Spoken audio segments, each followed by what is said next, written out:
Active person చాలా బాగా మదనపల్లిలో అదేవిధంగా రాష్ట్ర వ్యాప్తంగా అనేకమైనటువంటి బీసీ ఉద్యమాల్లో కూడా పాల్గొన్న వ్యక్తి కాబట్టి ఆయన ప్రసంగించాల్సి కోరుతాం.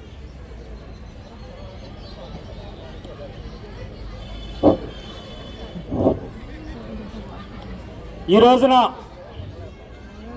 ఢిల్లీ నడిబొడ్డున జంతర్ మంతర్లో బీసీల యొక్క గళాన్ని వినిపించడానికి ఢిల్లీ కేంద్రంగా చేసుకొని కార్యక్రమాన్ని నిర్వహిస్తున్నటువంటి జాతీయ బీసీ సంక్షేమ సంఘం ఆధ్వర్యంలో నడుస్తున్నటువంటి కార్యక్రమానికి రాఘవ వెంకటరావు గారి యొక్క అధ్యక్షతన విచ్చేసిన అందరికి కూడా పేరు పేరున బహుజన సేన కమిటీ తరఫున ప్రత్యేకంగా ఉద్యమ వందనాలు తెలియజేస్తున్నాం. ఈ కార్యక్రమానికి ఆంధ్రప్రదేశ్, తెలంగాణ, పాండిచ్చేరి నుంచి విచ్చేసినటువంటి బీసీ నాయకులందరికీ కూడా పేరు పేరున మరొకసారి వందనాలు తెలియజేస్తూ, మిత్రులారా మనం గమనించాలి, ఇదే ధర్నా చౌక్ నుంచి పెద్ద ఎత్తున బీసీల కోసం, ఓబీసీల కోసం పెద్ద ఎత్తున ఉద్యమాలు, దేశవ్యాప్త ఉద్యమాలను రగిలించినటువంటి ఉద్యమాలు కేంద్రంగా ఉన్నటువంటి జంతర్ మంతర్ దగ్గర నుంచి మనం మాట్లాడుకుంటున్నాం. మిత్రులారా 1951 నుంచి ఈ ఓబీసీ ఉద్యమానికి తండ్రి పెరియార్ గారి రూపంలో ఓబీసీ ఉద్యమం ప్రారంభమై అది దేశవ్యాప్తంగా అందుకొని అది భారత రాజ్యాంగం మొదటి సవరణకు నాంది పలికితే ఆ రోజు నుంచి 1951 ఆ రోజు నుంచి 1990 దాకా ఇదే జంతర్ మంతర్ దగ్గర, ఇదే ఢిల్లీ కేంద్రంగా పెద్ద ఎత్తున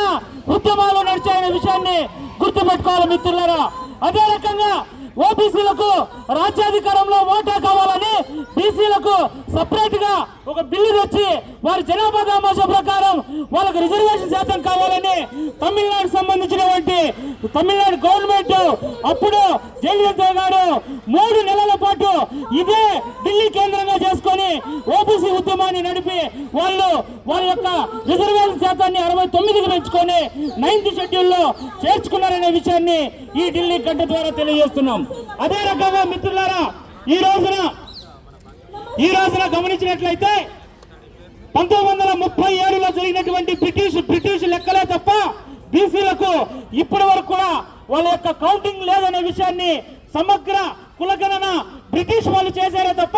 ఇప్పటి వరకు చేయలేదనే విషయాన్ని స్పష్టంగా మనం ఈ ఢిల్లీ కేంద్రం ద్వారా కేంద్ర ప్రభుత్వానికి విజ్ఞప్తి చేస్తున్నాం. ఏదేమైనప్పటికీ కేంద్ర ప్రభుత్వం కులగణనకు అంగీకరించి సానుకూలంగా ఉన్నటువంటి నేపథ్యంలో ఆంధ్రప్రదేశ్ లో ఈ రోజున బీసీల యొక్క జనాభా లెక్కించకుండానే, ఆంధ్రప్రదేశ్ లో బీసీల జనాభా లెక్కించకుండానే వాళ్ళక్కడ స్థానిక సంస్థల ఎన్నికల్లో రిజర్వేషన్ శాతాన్ని కూడా సక్రమంగా అమలు చేసే పరిస్థితిలో లేదనే విషయాన్ని స్పష్టంగా తెలియజేస్తున్నాం. ఈ వేదిక నుంచి మనం డిమాండ్ చేస్తున్నాం, ఆంధ్రప్రదేశ్ లో బీసీల యొక్క కులగణన జరిగిన తరువాతనే స్థానిక సంస్థల ఎలక్షన్ జరగాలని చెప్పేసి మేము డిమాండ్ చేస్తున్నాం. అదే రకంగా అన్ని పంచాయతీ నుంచి పార్లమెంటు దాకా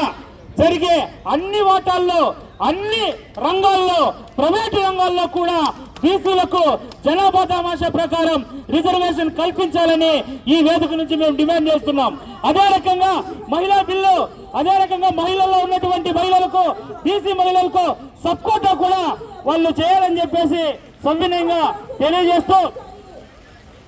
ఈ కార్యక్రమాన్ని గమనిస్తున్నటువంటి మీడియా మిత్రులకు, అదే రకంగా ఈ కార్యక్రమాన్ని సోషల్ మీడియా ద్వారా గమనిస్తున్నటువంటి ఆంధ్రప్రదేశ్ సభ్యులకు, ప్రభుత్వానికి కూడా తెలియజేస్తున్నాం, ఖచ్చితంగా స్థానిక సంస్థల్లో ఎలక్షన్స్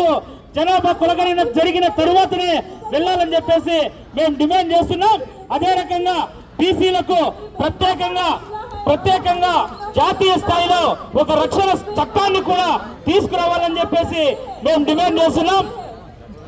हमारी बहनें इतनी कड़कती हुई ठंड में रात भर सफर करके, ट्रेन का सफर करके आई है, कुछ बहनें गाड़ी करके आई है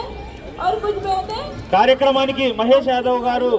విచ్చేశారు, వారికి కూడా వెల్కమ్ తెలియజేస్తూ, మిత్రులారా బీసీలకు దేశవ్యాప్తంగా జాతీయ స్థాయిలో ఒక రక్షణ చట్టం కావాలని చెప్పేసి ఈ వేదిక ద్వారా డిమాండ్ చేస్తున్నాం. అదే రకంగా బీసీలకు బీసీలకు ప్రైవేట్ రంగాల్లో ఎక్కడైతే ప్రభుత్వం నుంచి సహాయం పొందుతారో అలాంటి ప్రభుత్వ సహాయం పొందినటువంటి ప్రైవేట్ అన్ని సంస్థల్లో కూడా జనాభా దామాషా ప్రకారం ఉద్యోగ అవకాశాలు కల్పించాలని డిమాండ్ చేస్తూ, అదే రకంగా దేశంలో ఉన్నటువంటి బీసీ ఓబీసీ విద్యార్థులకు కూడా అనేక రకమైన మంచి సౌకర్యాలతో కూడుకున్నటువంటి విద్యను సౌకర్యాన్ని అందించాలని చెప్పేసి ఈ వేదిక ద్వారా డిమాండ్ చేస్తూ, ఆంధ్రప్రదేశ్ లో అన్ని బీసీ సంఘాలతో